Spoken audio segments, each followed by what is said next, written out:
The syndrome is cured, but I don't want to be cured. Hi, my name is Taylor, and for those of you who don't know, I was born with a super rare neurological disorder called Moebius syndrome. It's super rare, only affects one person every 3 to 4 million, and it's essentially like facial paralysis, or I like to refer to it as free Botox. So essentially Moebius syndrome affects my 6th and 7th cranial nerves, which means my eyebrows don't move, my eyes don't track from left to right, and my upper lip doesn't move, which means I can't smile, but this is my smile and I love my smile.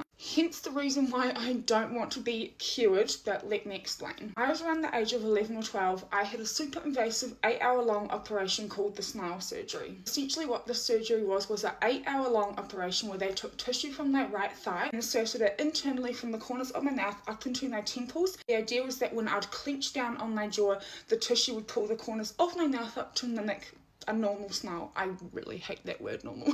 I had that surgery, I was all in. Even at the age of 11, I had already been bullied so much up until that point, and in my head I thought the only way for me not to be bullied and to have friends and to be liked and to be popular and be in the in crowd was if I could smile. So of course I jumped at the opportunity. Now when you're like 11 or 12, you're still so young, you're very impressionable and you're so laser focused on something, it's really hard to hear anything else around you, like for example the surgeons telling you that it may not be successful. However, there had been a lot of successful operations, so in my head I was like, why am I any different? Well, I had the 8-hour-long operation. I was in hospital for about 2 weeks after the operation and the surgery was unsuccessful. I will be putting pictures up as well for you guys to see, but I don't actually remember the surgeons ever telling me that it was unsuccessful. The way I sort of found out is wheelchaired into the bathroom and there was a mirror on the wall, and usually the nurses or my mum would cover it,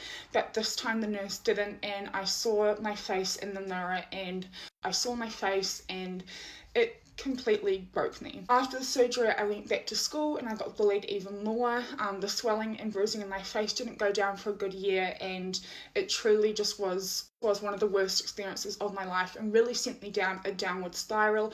And then add on top of that all the bullying that I was still going through. It really just wasn't a good mix. Anyway, I'm telling you all this because when I was 11, I really wanted the surgery. I thought in my head, if I was able to smile normally, then I would be accepted and I would be normal and I would be happy because I could smile.